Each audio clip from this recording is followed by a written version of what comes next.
Graças a paz, meus irmãos, sejam bem-vindos para a nossa 15ª aula e gostaria de lhes informar que hoje é a nossa última aula do semestre. Durante todo o semestre, a classe de educação de filhos trabalhou a resolução de conflitos no lar e as escolhas do pacificador. E hoje nós vamos então falar sobre o último assunto, a 15ª aula, que tem como tema resoluções para um casamento saudável. Esse é o tema da nossa aula de hoje, resoluções para um casamento saudável. Eu quero, antes de iniciar a aula de hoje, então, entrar no assunto, pedir que você faça, antes de fazer nossa oração, pedir que você faça algo assim que terminarmos aqui a nossa aula.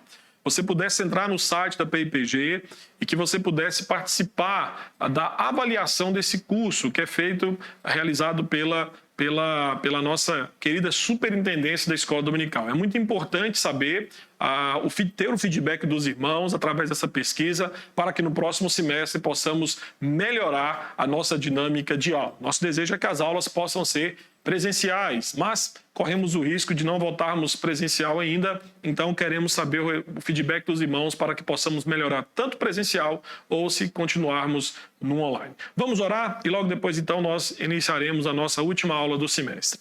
Deus, nós pedimos ao Senhor que nos abençoe, que nos ajude e queremos pedir a Ti que a Tua boa mão nos instrua, abra o nosso coração para que possamos compreender e entender melhor a Tua palavra. Nós assim pedimos e oramos em nome de Jesus. Amém. Então, quero relembrá-los que hoje a nossa aula tem como tema resoluções para um casamento saudável. Resoluções têm a ver com decisões tomadas hoje pensando no amanhã. Por isso, resolva hoje buscar refúgio para o seu casamento antes que os perigos apareçam. A nossa aula hoje vai ter como base o texto de Provérbios, capítulo de número 27, versículo 12, que diz: o prudente percebe o perigo e busca refúgio. O inexperiente segue adiante e sofre as consequências. Meus irmãos, como nós falamos durante todo o semestre, o conflito entre pessoas é inevitável.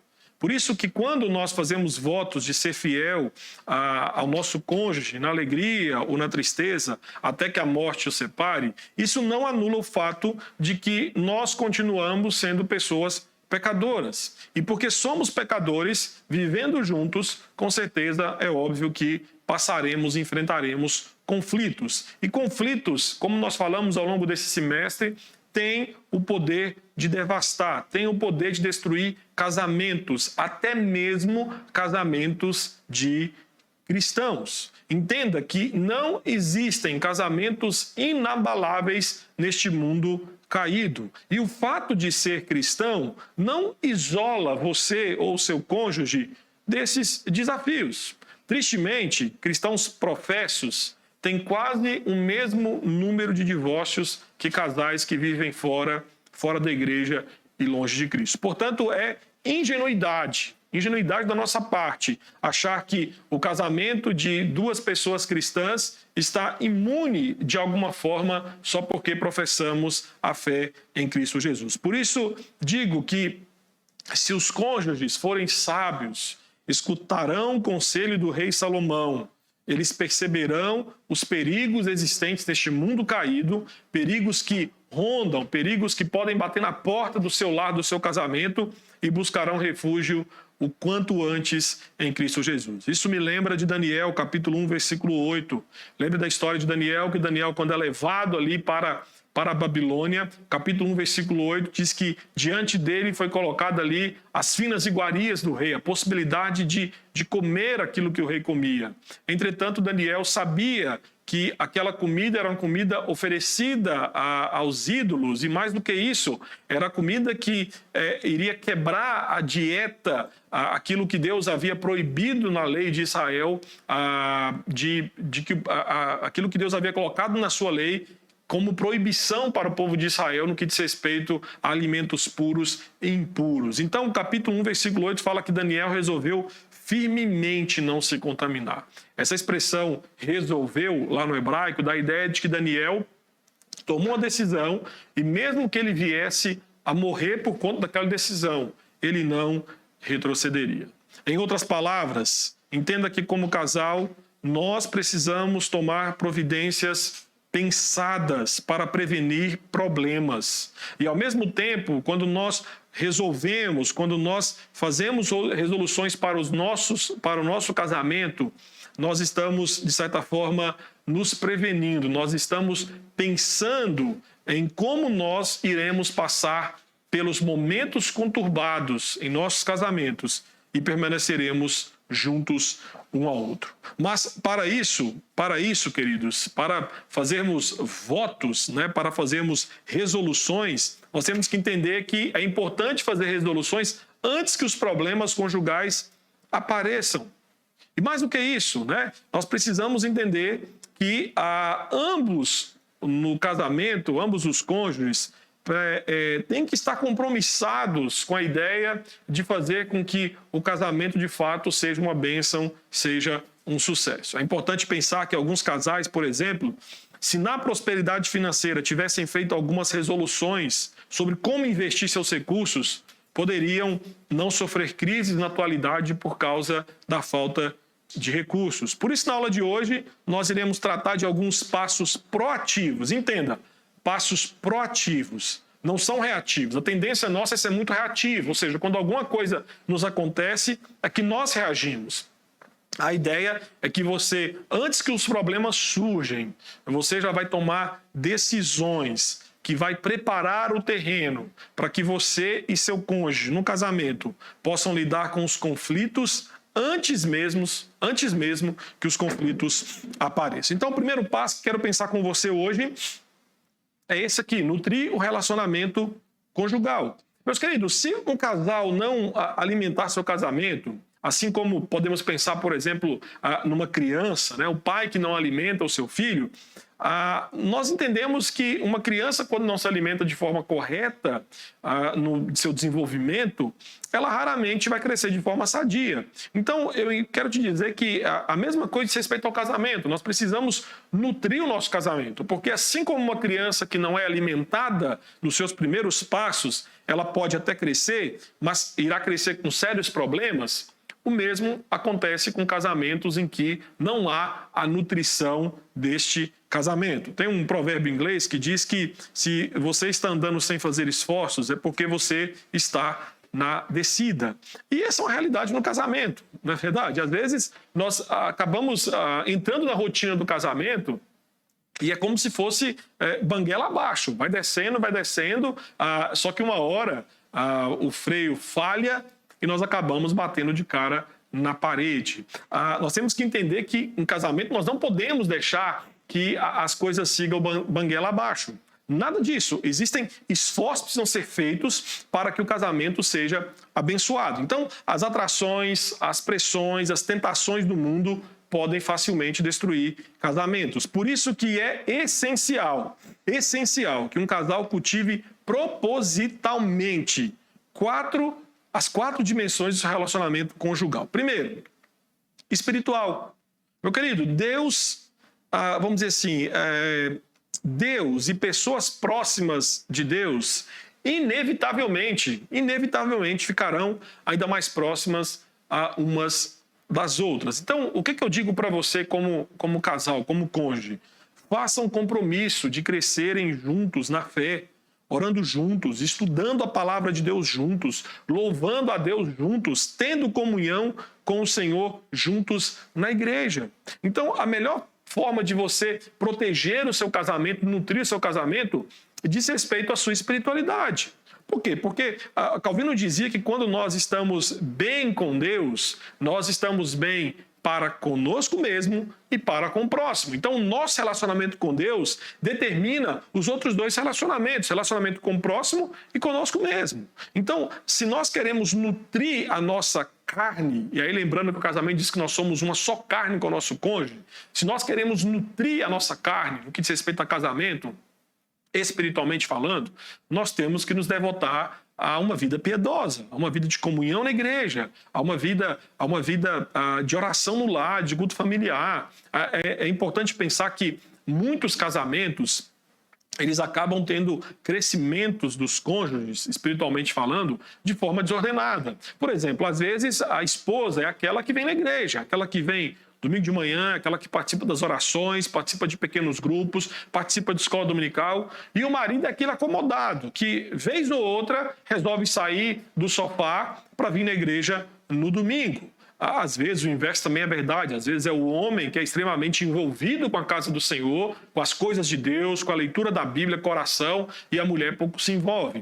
Então pense que nesse aspecto, um dos cônjuges vai crescer espiritualmente e o outro não. A ideia é que ambos possam crescer e desenvolver, nutrindo-se espiritualmente juntos.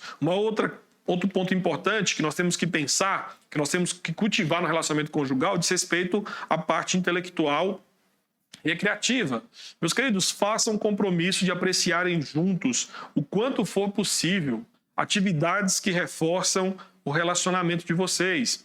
Leitura, formação acadêmica, hobbies, recreações, entretenimentos, viagens. Pensem que é importante fazer atividades juntos, ainda que vocês tenham que envolver um outro casal ou outra parte da família, como os filhos, tios, primos, certo?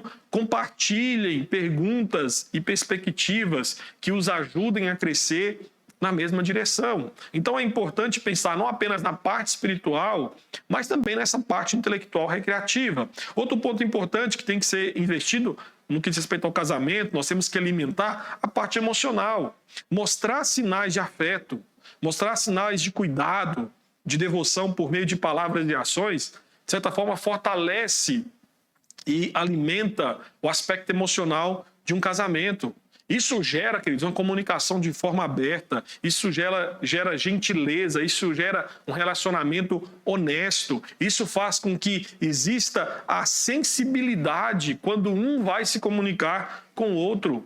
Além disso, dentro daquilo que nós já ensinamos nas aulas anteriores, a confissão e o perdão para um casal que é nutrido emocionalmente, é nutrido espiritualmente, a confissão e o perdão é uma porta sempre aberta e que é facilmente ultrapassada quando se fizer necessário dentro do casamento. Além disso, é importante também investir na parte física. Não pense apenas que a parte espiritual é importante e a física não é, porque também não é. Relacionamento sexual, por exemplo, não se limita à privacidade do quarto e pode ser sustentado por outras demonstrações de afeto, como toques afetuosos, abraços, dar as mãos, ainda mais pensando na perspectiva de que existem filhos na sua casa.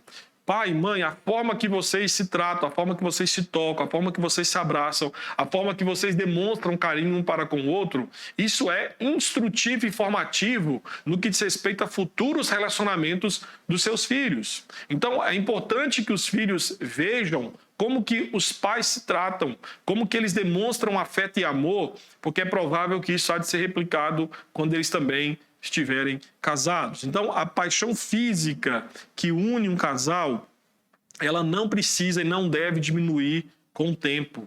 Ela tem que crescer constante e ela vai crescer constantemente se ambos estiverem dispostos a crescer juntos.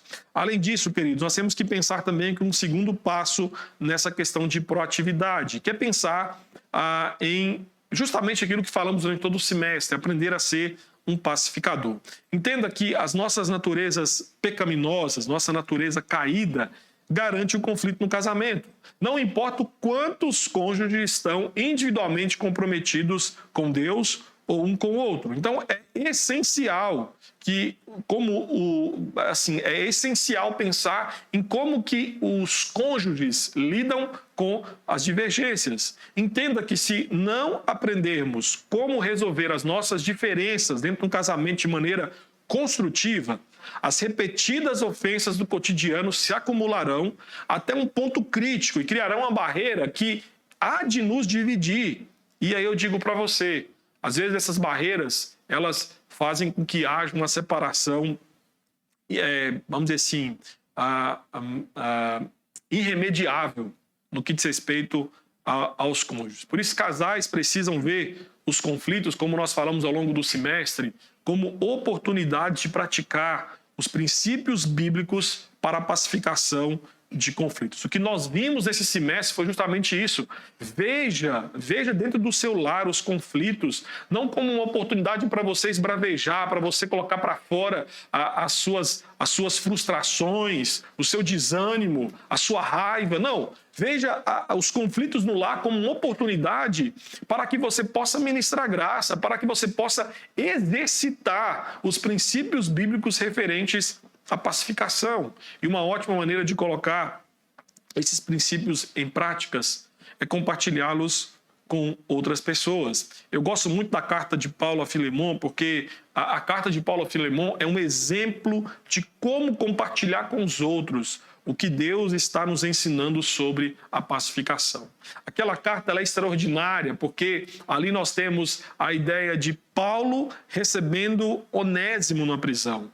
E Paulo conhecia Filemon, que era o senhor a quem Onésimo havia traído, a quem Onésimo havia enganado, a quem Onésimo havia provavelmente roubado e fugido. E Paulo ali então evangeliza Onésimo, Onésimo se converte, Onésimo se arrepende do seu pecado. E Paulo então entrega uma carta a Onésimo dizendo: Onésimo, volte lá agora para Filemon e relate para Filemon o que Deus fez na sua vida. E eu vou atestar isso, eu vou escrever aqui o que Deus fez na sua vida. Só que na carta de Paulo a Filemon, que é extraordinário, é porque a carta de Paulo é uma carta em que Paulo se faz de mediador para que haja reconciliação entre Onésimo e Filemon. Só que nessa carta de reconciliação, de pacificação, Paulo está dizendo tanto para Onésimo quanto para Filemon: olha, Onésimo, Filemon é um cara crente. Filemon é um cara que todo mundo conhece o seu amor. É um homem que todo mundo sabe do seu apreço pelo amor de Cristo. E ao mesmo tempo ele está dizendo: Filemon, Onésimo é um convertido. É alguém que demonstra amor, é alguém que está comigo, eu estou vendo as mudanças na vida dele. Então Paulo nos mostra, queridos, que é imprescindível que diante dos conflitos nós possamos não apenas exercitar os princípios de pacificação, mas ao mesmo tempo compartilhar com os outros aquilo que Deus está fazendo em nossas vidas. Então, aquele que se coloca como pacificador, ele está demonstrando para os outros que ele entende que agora ele é perdoado para poder perdoar. Além disso, meus irmãos, nós temos que pensar como um casal. Uma das resoluções que nós temos que tomar é justamente a ideia de que nós precisamos nos associar a uma igreja pacificadora. A gestão de conflitos é uma das grandes falhas de muitos seminários teológicos. Estou falando aqui por experiência.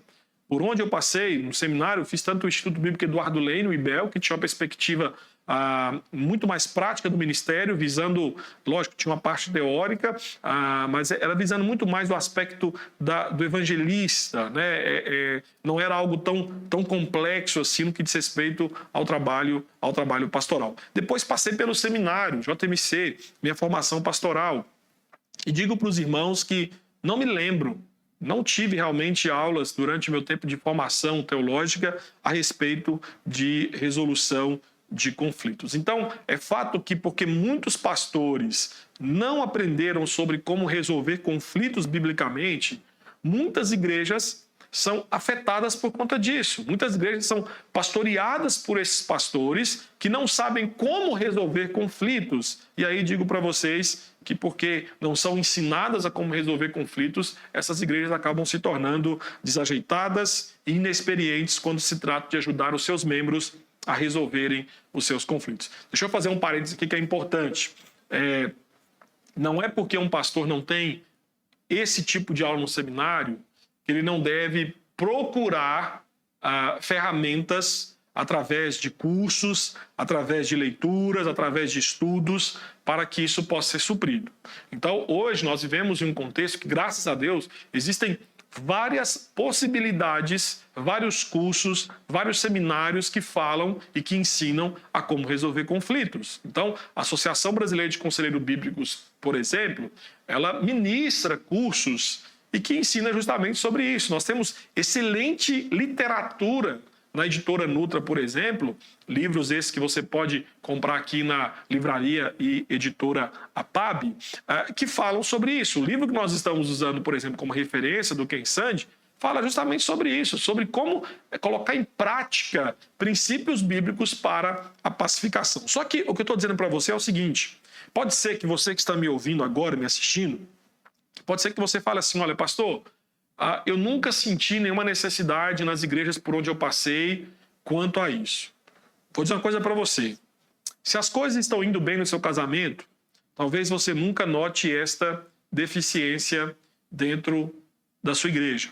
Entretanto, conflitos graves no casamento. Pode ser que você venha enfrentar um dia um conflito grave no seu casamento. E aí digo para você que a fraqueza de sua igreja nesta área poderá fazer a diferença entre a restauração e o divórcio. Por quê? Porque uma igreja sem conselheiros bíblicos é igual à possibilidade de gerar um divórcio em muitos casamentos. Então, um conflito grave no casamento, menos uma igreja sem conselheiros bíblicos, é igual a uma possibilidade de gerar divórcios num casamento. Então, uma das melhores maneiras de guardar o seu casamento de futuras catástrofes é fazer parte de uma igreja que propositalmente desenvolve as suas habilidades de capacitar e ajudar os membros a responderem ao conflito biblicamente. Meus queridos, fazer parte de uma igreja pacificadora ajudará a inspirar e, ao mesmo tempo, encorajará você e seu cônjuge a resolverem os seus problemas biblicamente. Por exemplo, quando um homem conta como Deus ajudou ele a confessar os seus pecados à sua esposa, isso pode ajudar outros maridos a fazerem o mesmo. Então, quando você e seu cônjuge entram em um conflito que não conseguem resolver sozinhos, vocês poderão recorrer a outras pessoas na igreja ou a líderes para receber encorajamento, para receber aconselhamento, para ter alguém cobrando a prestação de contas e, ao mesmo tempo, seguir em frente com ações necessárias para resolverem o caso de vocês. Então, se um casal não se arrepender, uma igreja tem um compromisso com a pacificação e seguirá o processo traçado por Jesus em Mateus 18, 15 a 20, através do qual Deus opera e restaura casamento destruídos. Meus queridos, o quarto ponto que nós temos que pensar aqui de forma proativa, no que diz respeito a proteger o nosso casamento, é juntar-se a um pequeno grupo de casais. Uma das bênçãos de procurar, como casal, a companhia regular de outros casais cristãos é a sabedoria e os benefícios colhidos dessa comunhão. Porque, olha só, outros casais podem observar como você interage com seu cônjuge em ambientes informais e podem confrontar você em amor se perceberem que você está fazendo algo que possa subverter o seu casamento. Eu me lembro que uma vez eu e minha esposa, nós estávamos em um jantar com outros casais, e ali nós ficamos em um momento, as mulheres conversando do lado da mesa e os homens conversando do outro lado da mesa. E eu conversando com os rapazes ali, um dos rapazes que era casado começou a falar algumas coisas, né, na mesa da esposa, e a moça que era casada, né, com ele, do outro lado da mesa falando algumas coisas com a minha esposa. E ali eu confesso para os irmãos que achei muito estranho, né? Porque em alguns momentos, quando nós conversávamos todo mundo, existia uma certa tensão entre os dois. Fomos para casa e eu comentei com a minha esposa, falei, olha, acho que tem alguma coisa acontecendo com os dois. E a minha esposa falou a mesma coisa, falou, olha, ela contou algumas coisas sobre isso, eu achei estranho a posição dela sobre como é que ela está enxergando o casamento, e eu notei a mesma coisa. E eu falei assim, gente, vamos entrar em contato com eles? No outro dia eu entrei em contato com ele, perguntei ele, não, tá tudo bem, pastor, estamos bem, estamos caminhando bem. Ela falou a mesma coisa, estamos bem, estamos bem. Resultado, passaram-se algumas semanas e nós fomos informados que os dois estavam se divorciando. Ela estava saindo de casa, estava mandando ele para ele sair de casa, e ele estava saindo de casa e, infelizmente, não houve possibilidade de restauração desse casamento. Então, eu quero te falar que encontrar e se associar a um grupo de casais que estudam a Bíblia juntos, um grupo em que existe a prestação de contas uns aos outros em relação ao andar cristão, especialmente em seus casamentos, é uma bênção. Só que essa prestação de contas não acontece automaticamente. A maioria das pessoas hesita em se abrir com os outros cristãos e também em confrontar os outros. Por isso é importante esse grupo fazer um compromisso de mostrar amor um pelo outro por meio da prática dos princípios, das responsabilidades ensinados em Gálatas capítulo 6, versículo 1, que diz: irmão, se alguém for surpreendido em alguma falta, vós que sois espirituais, corrigi-os com espírito de brandura e guarda-te para que não sejas também tentado. Então, essa convivência com outros casais pode ajudar uns aos outros a reconhecer mais cedo os problemas conjugais e estabelecer aí uma poderosa linha de defesa contra o pecado que pode destruir casamentos. É fato que nem sempre você vai ter a intimidade ou a confiança necessária para se abrir com um casal. Então, nesse caso, meu querido, procure casais maduros na igreja, procure casais na igreja em que você note que existe uma liderança espiritual, uma vida cristã demonstrada pela criação dos filhos, pelos ministérios desenvolvidos na igreja por esse casal. Se aproxime desse casal, peça ajuda, peça para acompanhar vocês, para caminhar juntos, e vai ser uma bênção na vida de vocês. Quinto passo: concordar em procurar ajuda quando for necessário. Meus queridos, um casal tem que assumir um compromisso, digo para você, desde o início do casamento. Então, na verdade, assim, antes do casamento, o casal tem que assumir este compromisso. Que compromisso que é esse? De buscar ajuda quando passarem por problemas conjugais que não conseguem resolver por si só. Entenda que muitos casais, como nós já falamos especialmente na aula passada, esperam que os problemas cheguem num ponto gravíssimo. Aí é quando chega nesse ponto que um dos cônjuges vai procurar ajuda, vai procurar aconselhamento. E geralmente, quando ele vai procurar, a outra parte não está muito interessado mais em resolver os problemas. Já está na descrença, já diz o seguinte: olha, não adianta mais, já era, por que você está procurando ajuda agora? Não tem mais solução, certo? Muitas vezes, a reação do cônjuge não querer mais ajuda é porque pode ser que ele não queira admitir que não consegue resolver os seus próprios problemas, ou até mesmo porque ele está comprometido com a ideia de não fazer mais o casamento dar certo. Então, entenda que os problemas surgem, quando surgem, apareceu o primeiro problema e começou a arranhar o relacionamento de vocês, procure ajuda.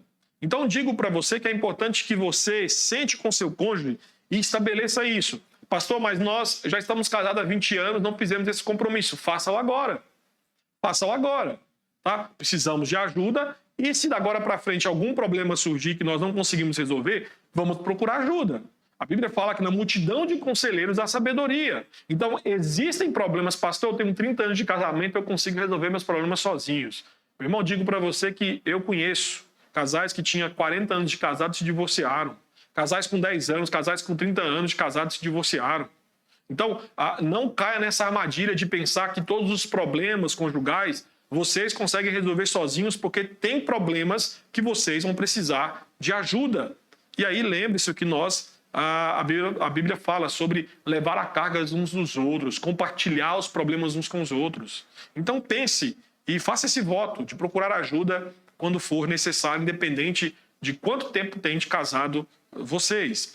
O sexto passo é colocar-se à disposição para ajudar outros casais. Meus queridos, Deus capacita um casal para superar seus desafios conjugais. Sim, Deus capacita um casal em Cristo, experimenta um relacionamento muito mais íntimo e forte com seu cônjuge. Então, digo para você que Deus ajuda e Deus fortalece casais para que esses casais vivam com Cristo Jesus e vivam a união conjugal que o Senhor deseja e espera abençoar todos aqueles que se casam. Por isso, eu digo para você que, caso você está me assistindo, me ouvindo, caso você esteja assim, você diga: pastor, meu casamento, graças a Deus, é uma bênção. Graças a Deus, nós vivemos em Cristo Jesus. Nós somos um casamento feliz, uma família abençoada. Nós oramos juntos, nós crescemos juntos na fé. Se você está nesse ponto, então, digo para você que você, como um casal maduro espiritualmente, cabe a você estar disposto a ajudar outros casais que são fracos na fé. Em muitos casos, um simples cafezinho com alguém que está passando por problemas no casamento pode abrir o caminho para dar encorajamento, para dar direção para aquele cônjuge ou para aquele casal e a de ajudá-los a resolver questões básicas sobre o casamento antes que esses problemas se tornem mais sérios. Então, se você é alguém que vive um casamento, né, abençoado por Deus, se dispõe a ajudar outros casais, né, fazer parte de pequenos grupos de casais, discipular casais, acompanhar casais novos, ajudar casais em crises, certo? E vamos então para as nossas aplicações e aqui nós caminhamos para o final da nossa aula. Queridos, quanto às resoluções para um casamento saudável, pense no seguinte: Cristo deve ser o centro de qualquer resolução conjugal. Se eu não me engano, foi na segunda aula que eu falei sobre isso, né? A segunda ou terceira aula que eu citei o David Harvey no seu livro Quando Pecadores Dizem Sim, que ele cita um puritano que dizia: enquanto Cristo não for doce no casamento, o pecado não vai ser amargo. Então, Cristo tem que ser o centro de toda a resolução que você, que a sua esposa, que você, que seu marido coloquem para cumprir. Se Cristo não for o centro, vocês não terão a força necessária, vocês não terão a direção necessária, vocês não terão a graça necessária para cumprir todas as resoluções para proteger o casamento de vocês. Digo para você nessa aula de escola dominical, você que está me assistindo, que se seu casamento estiver passando por graves problemas, analise se Cristo é o centro do casamento de vocês. Porque quando Cristo é o centro da nossa existência, quando Cristo é o centro de tudo aquilo que nós nos envolvemos, e o nosso casamento é uma ilustração para esse mundo caído, o relacionamento de Cristo com a sua noiva. Se Cristo não for o centro, queridos, o nosso casamento tende a fraquejar. Nosso casamento tende a não ser uma ilustração perfeita do casamento de Cristo com a sua noiva, que é a igreja. Então, coloque Cristo como centro da sua vida conjugal. Coloque Cristo como centro das suas resoluções conjugais. Segundo, a glória de Deus deve permear cada resolução do conjugal. Meus irmãos, quando colocamos resoluções para o nosso casamento, nós não podemos pensar de forma egoísta. Nós não podemos pensar nas resoluções que vão apenas atender a minha parte, ignorar a parte do meu cônjuge. Não. Primeiramente, nós temos que pensar que as resoluções devem glorificar a Deus. E se glorificam a Deus, vai trazer benefício para ambos os cônjuges. Quando a glória de Deus é o nosso objetivo maior em colocar essas resoluções em práticas, meu querido, ambos no casamento são abençoados, os filhos são abençoados, o lar é abençoado, a família é abençoada. Terceiro e último ponto: nunca é tarde para um casal viver biblicamente. Pastor, olha, esse semestre foi muito produtivo, foi muito instrutivo, mas já deu. Pastor, não tem mais o que fazer. O casamento já acabou. O casamento aí, ó, nós vivemos aí 5, 10, 15, 20 anos, não tem mais o que fazer. Não.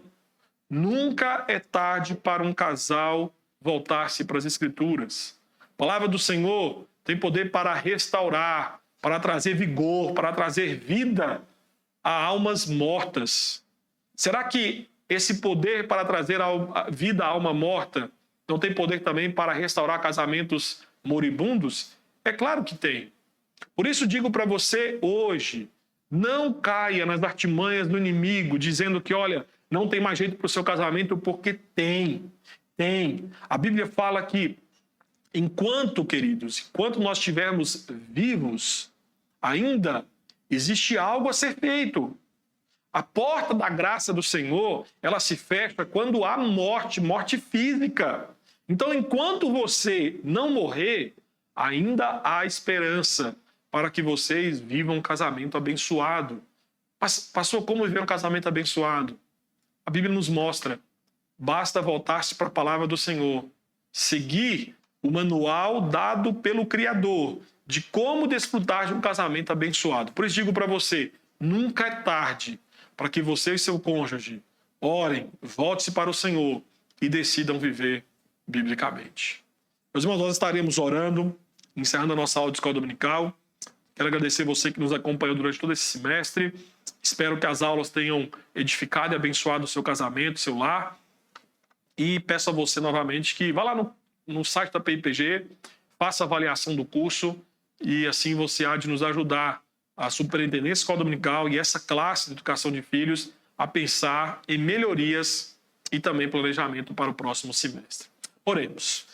Senhor, nós te agradecemos por esse semestre em que pensamos e muito e falamos demais a respeito de conflitos no lar, reconhecendo que somos pecadores e que somos alvos o tempo inteiro de conflitos na nossa família. Por isso pedimos ao Senhor que ajude-nos a buscar refúgio no Senhor, a buscar direção na Tua Palavra, fortalece as nossas vidas, fortalece os nossos casamentos, fortalece os nossos lares e ajude-nos não apenas a olhar para a realidade bíblica, mas também praticá-la, praticar os princípios estabelecidos pelo Senhor na Tua Palavra, para que possamos desfrutar de casamentos abençoados. Nós assim pedimos e oramos em nome de Jesus. Amém.